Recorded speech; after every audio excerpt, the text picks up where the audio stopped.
my name is Rowlands and I'm a nutritional balancing practitioner, and in this video I'm going to keep on the theme of copper elimination.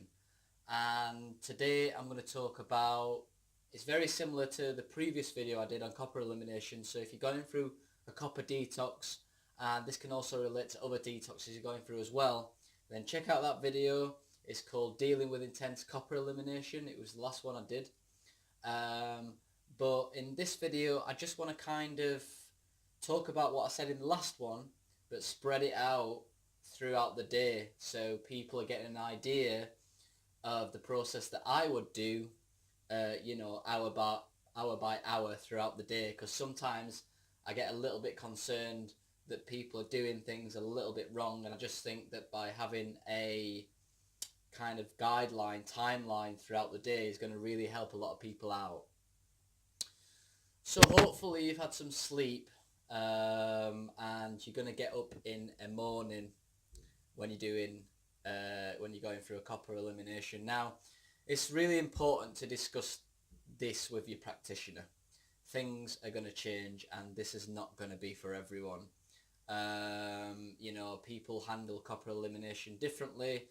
I've been through it quite a lot, so this is kind of what I would do in that situation. But it is super important to speak to your practitioner about this, because this is not a one size fits all, although a lot of the information in here is going to be super helpful, I would imagine.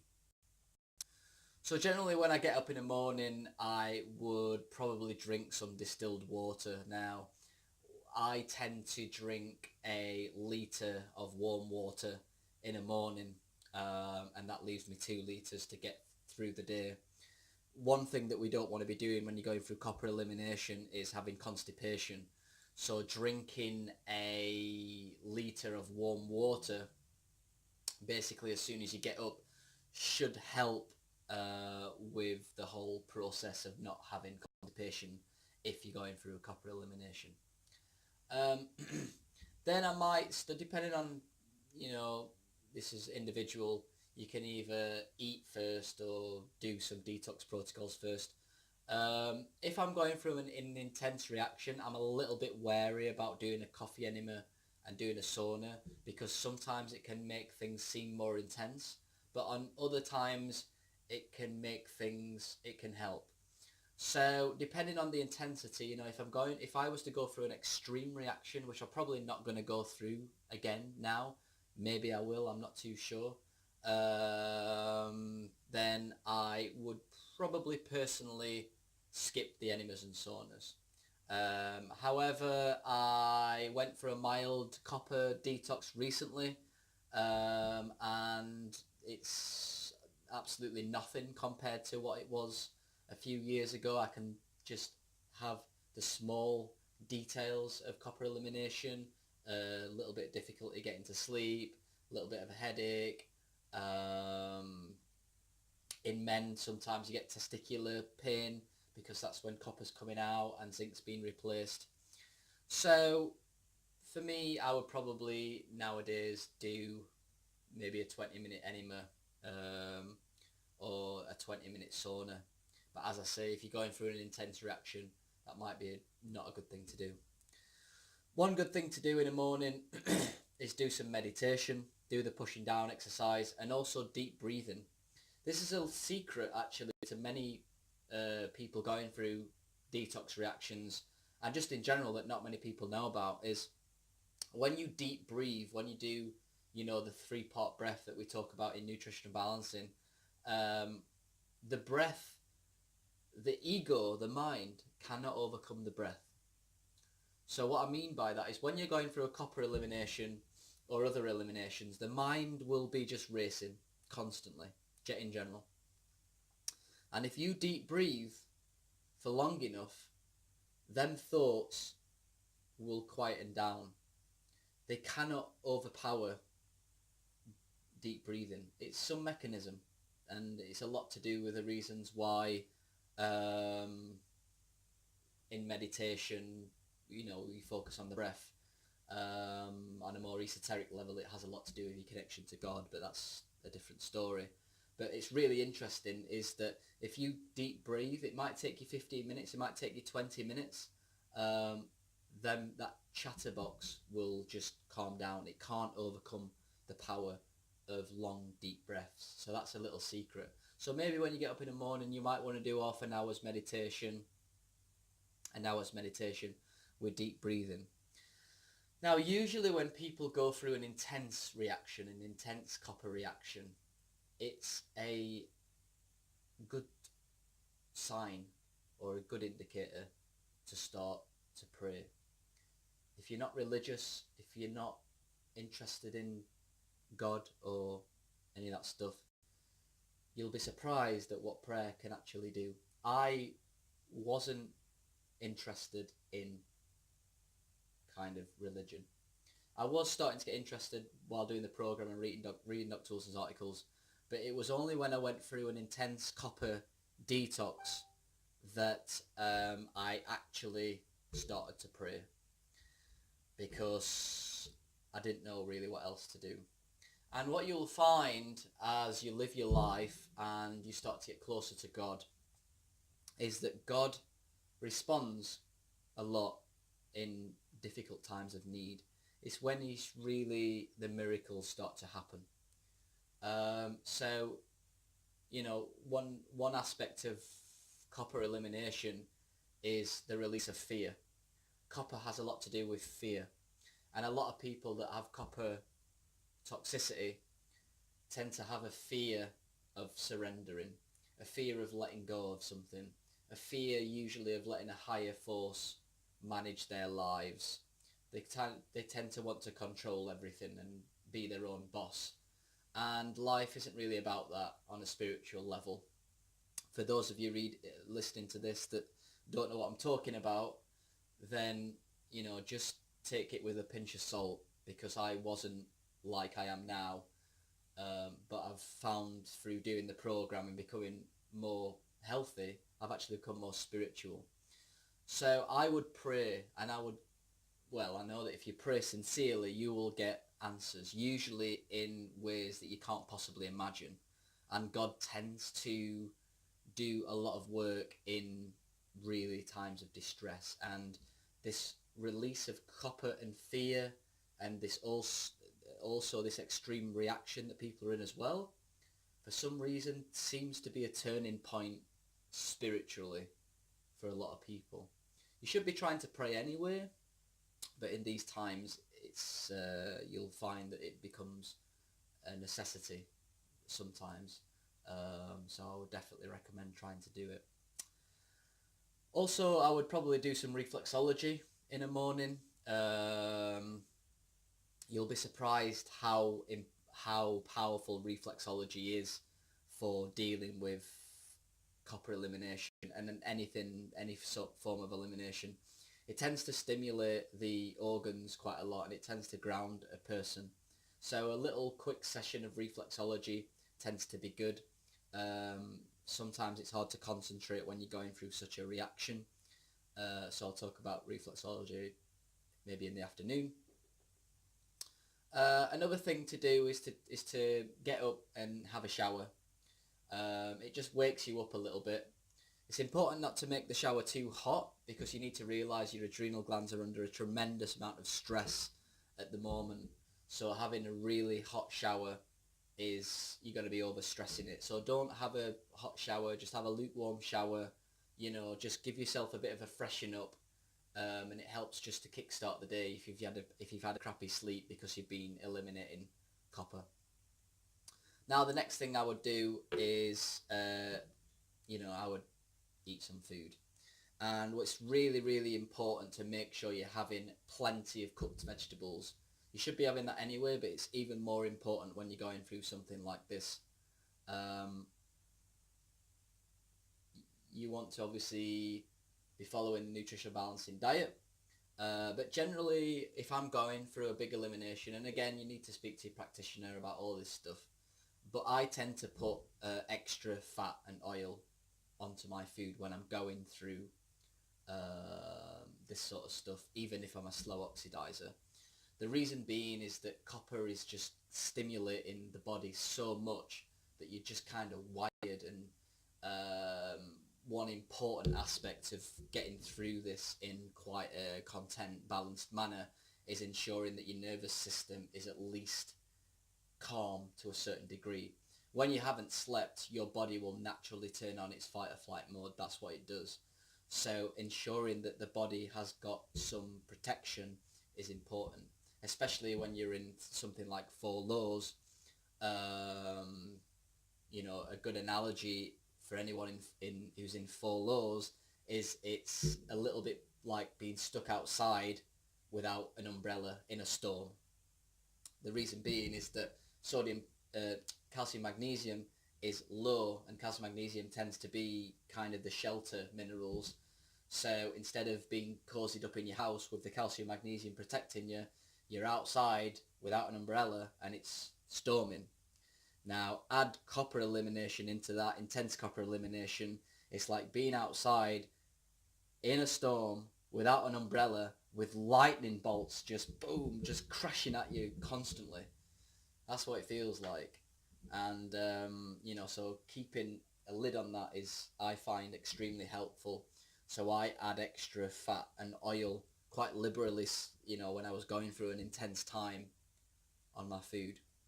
What I also do in these situations is I increase the amount of meat and eggs that I eat. You know, we recommend, you know, 1 to 2 portions of red meat per week generally, but when you're going through an intense copper elimination, it's okay to increase that. Maybe you want to eat some red meat every day. That will help you a lot. Maybe eat more eggs. Maybe eat some eggs every day. That's going to help you a lot. The sulfur contained in these foods help to bind to copper and bring it out. So that's really important. I tend to just up the amount of meat and eggs that I eat throughout the day. It's important not to do it on carbohydrates. It's easy to, and I've done it, you know, when you're in this copper elimination, you just feel so sorry for yourself. You feel so crappy that you'll just kind of indulge on food that you know that you shouldn't eat, just because you're not feeling good. It's important to realise that copper's killing candida.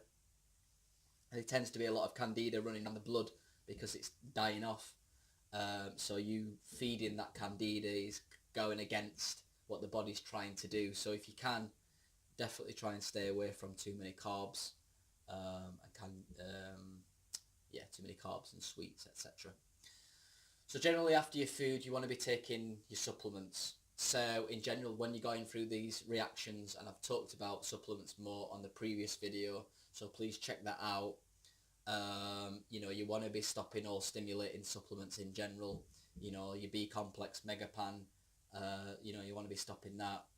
You want to be stopping adrenal supplements, thyroid supplements. As I said, check out the other video, but in general, you know, taking supplements like milk thistle, dandelion, burdock root is all going to help with the liver. Renomide is going to help with the kidneys. You tend to get a really dry mouth when you're going through copper elimination, so if you've got some Renomide, take that. GB3, more GB3. You know, people usually recommended 111. You can take like 333. What I mean by that, when I talk about 111 or 333, I mean like 3 in the morning, 3 in the afternoon, 3 at night, 3 in the evening.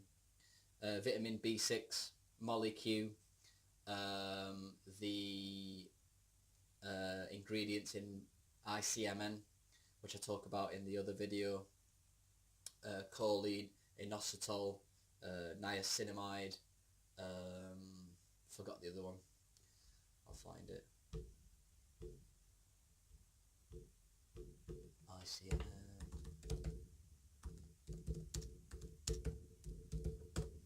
well that's coming up. Zinc tends to be an antagonist. It can make things a little bit worse, so I don't really recommend doing that. And vitamin C, I don't recommend that, even though it's a good copper chelator. It'll stimulate the adrenal activity as well. So if you could take all them in one, that tends to be good. Methionine, in ICMN. So inositol, choline, methionine, niacinamide, 200 milligrams of inositol, 200 milligrams of choline, 200 milligrams of methionine, and 50 milligrams of niacinamide. That's really good, but as I say, check out my other video. I talk much more about supplements in there. One good thing to do when you're doing this, so it's been a godsend for me a lot of the time, especially when I've got insomnia, is to have extra pyramine. And you can even chew on pyramine throughout the day. You know, when I was really struggling with copper elimination and insomnia, I would chew like 2 pyramines tablets every like 3 hours throughout the day. So, you know, 9 a.m, 12 p.m, 3 p.m, 6 p.m, 9 p.m. By doing that all the way throughout the day and chewing on it so it gets into your system, it's really good at putting a lid on things. It feels a little bit like, you know, you're still out in the storm, but someone's gave you an umbrella, which helps a lot. That's what it feels like when you chew on pyramine throughout the day. So that's a really good thing to do. Now that's kind of the morning. In an afternoon, you want to be doing a mixture of just allowing this process to move through, but at the same time trying to keep your mind off things a little bit. So, you know, some good things to do is go and get some reflexology from a professional. You know, it's hard sometimes to get down there and give yourself a foot massage when you're going through an extreme reaction. So going to see a reflexologist for an hour, they can really work on your feet, you know, while you can relax a little bit. And I can guarantee you now, you'll be surprised at how powerful that is for making you feel different. A lot of people think that reflexology is trivial, but I can guarantee you now, when you're going through something like this, it helps tremendously. Another excellent thing to do is go for a long walk, an hour's walk, get out in nature, especially if you live in a hot country. In general, if you live in a hot country, get out when you're going through these elimination processes. Go and sit on the grass, go for a walk, go and ground yourself by a tree. You know, there's multiple different things. You know, you're out in nature, you're seeing different things and colours and complex environment that your brain can get stimulated on a little bit. You know, you're just allowing a little bit of kind of gentle exercise. I mean, exercise in general is not good, but the act of walking just grounds you so much that it's really, really powerful when you're going through these situations. You can combine it as well with deep breathing, so that is extra powerful. You know, when I was going through an intense reaction, I was in Thailand and there was lakes around, so I would go and swim in a lake if it's safe to do so. That just helps the body just cool down a little bit if you're in a hot country, but at the same time, you know, it relaxes you and grounds you and just gives you just makes you feel a little bit fresh. It's probably the best thing a bit of lake swimming will do if the water's not too cold. You know, you don't want to be stimulating the adrenal glands too much, but it's so easy just to feel so terrible in general, terrible about yourself and feeling sorry for yourself and all this sort of stuff, which is totally understandable. So doing a little bit of lake swimming just freshens you up a little bit. Luckily for me, I was living on a health retreat. There was a swimming pool that I could go in as well, which was super helpful. Try to focus the mind a little bit. One of my clients has told me that writing is helpful for him. Crafts, doing something with your hands, art, anything that just gets your mind off it. Maybe watch some TV, watch a series, something that just focuses your mind a little bit. One thing that was another godsend to me was comedy. You know, everyone's humour's different. But I used to listen to a guy called Carl Pilkington, and he's basically, cut a long story short, this guy, Ricky Gervais, everyone's heard of Ricky Gervais.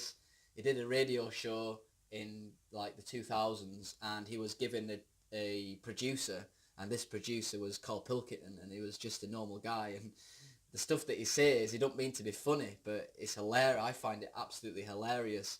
And when they was doing the radio shows, sometimes they would get Carl Pilkington to speak on the radio show, and it was so funny that the listeners of the radio show would would ring up and say, we need to hear more of Carl because he's hilarious. And he ended up getting a full slot with Ricky Gervais and Steve Merchant.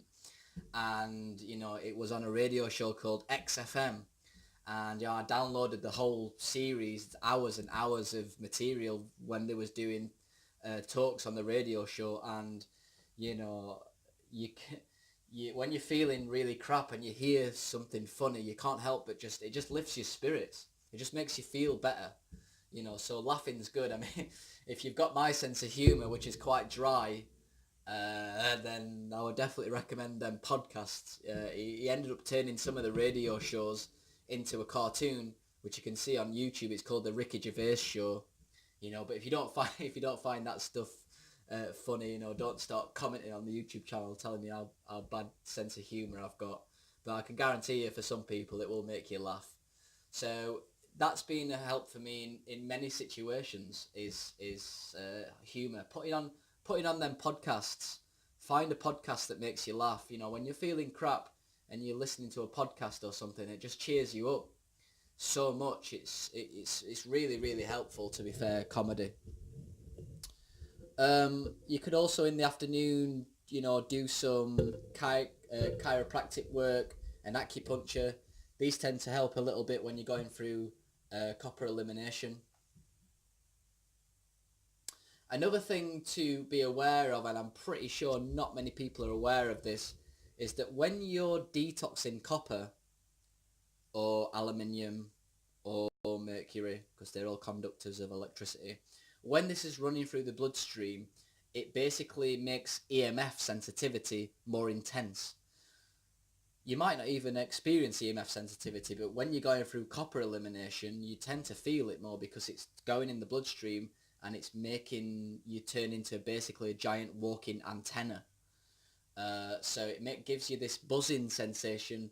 You know, it's hard sometimes to distinguish between fight or flight and this buzzing sensation, but you can kind of figure it out after a while. It's like pins and needles running through your blood. I would say, you know, being in chronic fight or flight is like Red Bull running through your blood. But EMF sensitivity is a little bit like pins and needles because you can feel it on your skin a little bit. Hard to distinguish the difference, but it is important to understand this. So that afternoon section, when you're kind of filling your day, reflexology, going out, doing some more walking, getting outside as much as possible, maybe doing a bit of lake swimming, focusing the mind on comedy, writing, crafts, arts, maybe speaking to some people that understand. You know, this is another important thing, is to speak to people that understand what you're going through, because people can make you feel more comfortable or they can make you feel more anxious if they start making you feel paranoid because they haven't got a clue what's going off. You know, so speak to your practitioners. Practitioners should be speaking to you more often when they're going through these situations, because they're the ones that are a guidance, you know, like a shaman, guiding you through a process which is not many people are aware of. Obviously, you should be eating your noon meal. Again, plenty of vegetables with some oil if you feel like that's keeping the lid on things. Meat, eggs, sardines. So then in the evening, obviously, you've got your evening meal, which again should be the same as breakfast and lunch. But this time you need to be winding down. You need to be calming down. I mean, you should be calm all day, to be fair. But when you're at night time, make sure that you're definitely not stimulating yourself. Be aware of the EMF issue. You know, so you want to be staying away from computers, really. You want to be staying away from, you know, mobile phones and whatnot. You know, try and get an MP3 player or whatever to listen to stuff. Or, you know, if you're watching TV, stay away from it. If you've on the computer, then use a projector, because you're not staring at a screen with getting EMF sensitivity. So, you know, if you can sleep in a Faraday cage, sleep in a Faraday cage. I understand that it's difficult for a lot of people. If you want to learn how to build a Faraday cage, then just search on my YouTube channel how to build a Faraday cage. It's not the nicest of not the nicest of things to look at, but it'll definitely help you out. So yeah, slowing down at night, you know, probably a good idea is to check out my other videos on sleep. There's one video called The Causes of Insomnia, and there's one video called Dealing with Sleep Difficulties. I am going to put the links in the description. So yeah, click on them. But you know, have some chamomile tea, for example. That helps to slow things down. Put 3 tea bags in if you want to. Just pop it in. Really good. Make sure your room's pitch black. And you know, when you're in bed, and you know, if you can't sleep, you know, don't try to worry yourself too much about it. Realize that this is a copper problem, not a Lewis problem. You know, sometimes it's so easy just to think, oh, it's me, I'm going insane, I've caused this, whatever. It's the copper. So if you can separate you and the copper, that helps me tremendously, because I can lie there and be like, okay, I'm not in a good position at the moment, but this is not my doing. This is something else that's out of my control on one level, and you can just lie there and it's much easier to get to sleep. As I say, you should be eating pyramid throughout the day, and this puts a lid on things. So take some extra pyramid at night before you go to bed. Be aware, because this can make your stool runny if you have too much. So you know, don't overdo it, but it does definitely help some people. I talk about it more in my sleep videos, but things like 5-HTP can help. Melatonin can help you sleep. You know, things like slippery elm. The spinal twist is good in the middle of the night if you can't sleep. Bit of foot reflexology. One thing that helps me sometimes, and this is, you know, thing that's a bit of a last resort, is to drink some olive oil. You know, put in a cup and drink it, and it slows down your oxidation rate. Generally what happens when you're suffering from this wired intense feeling from copper elimination, and you need to make sure it's copper elimination, you know, by drinking olive oil. It doesn't taste nice. Sometimes I might have to put something in it like stevia just to take off the edge of the oil, because it doesn't taste good. But drinking that does help put a lid on things quite a lot. So that tends to be good. Another thing, if things are extreme, is to have some hot water, and all of the supplements that you're taking that are recommended, you know, dissolve them into the hot water and drink it. Again, that's more of a last resort thing, but that does work as well. And a last resort is sleeping pills. I find sleeping pills don't really do that much in these situations if you're doing everything that I talked about on here. But you know, if it's in the extreme, then we do recommend, not recommend. If people have got really bad insomnia, you know, there is a point where people might have to try a sleeping pill. But in general, that is definitely the last resort.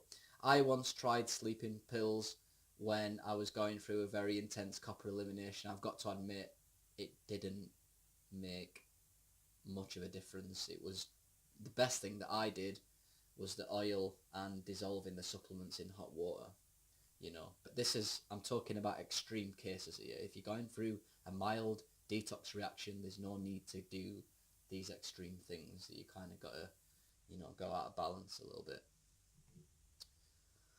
Alright guys, so that's everything. Remember, always speak to your practitioner when you're going through a copper elimination. Try not to get yourself wound up or worry too much, and try to listen to what I've said. And you know, everything that I say it for a specific reason.